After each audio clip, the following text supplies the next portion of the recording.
នេះជាឆ្នាំងអេកូយន្តគូបូតាអញ្ចឹងជាដំបូងខ្ញុំត្រូវដោះលាងវាណាបងប្អូនបាទខ្ញុំត្រូវដោះលាងជាដំបូងខ្ញុំដោះខ្ចៅកន្ទុយត្រីនឹងចេញរួចហើយយើងដោះការ៉ូវាចេញបងប្អូនហ្នឹងហើយយើងដោះការ៉ូវាចេញមកក៏ឃើញសបុកឆ្នាំងអេយើងដោះកស៊ូចេញគឺខ្ញុំចាប់លើក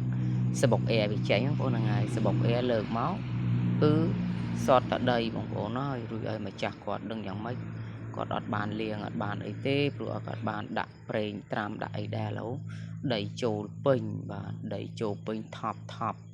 បាទរោអត់ឡើងទេរោបានតែជាងពាក់មិនដល់ពាក់កដារាផប់រហូតអញ្ចឹងគាត់បើមើលសតតាពងជីងចក់បងប្អូនបាទសតពងជីងចក់រួចនឹងអាចកឡាតបាទព្រោះវាបែបវាចូលហើយមើលបន្ទុក4-10ថ្ងៃអញ្ចឹងទៅឬកន្លះខែ1ខែអញ្ចឹងទៅវាមានពងជីងចក់ពងក្នុងហ្នឹងបណ្ដោយអញ្ចឹងក្នុងហ្នឹងយើងកុំធ្វើដូចអញ្ចឹងយើងត្រូវត្រាំប្រេងបងបាទត្រាំប្រេងប្រហែលមក10អឹមអញ្ចឹងបងហ្នឹងហើយអញ្ចឹងខ្ញុំត្រូវដោះទួយឆ្នាំងរបស់វាបានជាប់នឹងកអេហ្នឹងយើងមើលផ្សោលេខ10មកយើងមូប្រឡងគួយយេហ្នឹងបងប្អូនបាទមូប្រឡងគួយយេមកគឺយើងចាំគៀកបវ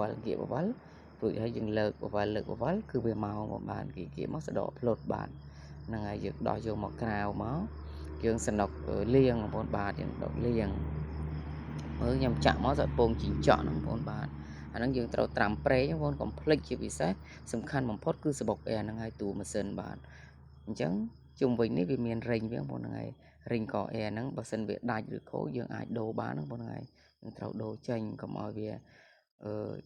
ចូលទឹកឬមួយជ្រាបប្រេងជ្រាបទឹកចូលតាមកអែហ្នឹងឬដីហុយចូលវាធ្វើឲ្យខូចម៉ាស៊ីនខូចក្បាត់ខូចប៊ីស្តុងបងប្អូនហ្នឹងហើយវីដេអូខ្ញុំមានតែប៉ុណ្្នឹងជាចុងក្រោយបាទ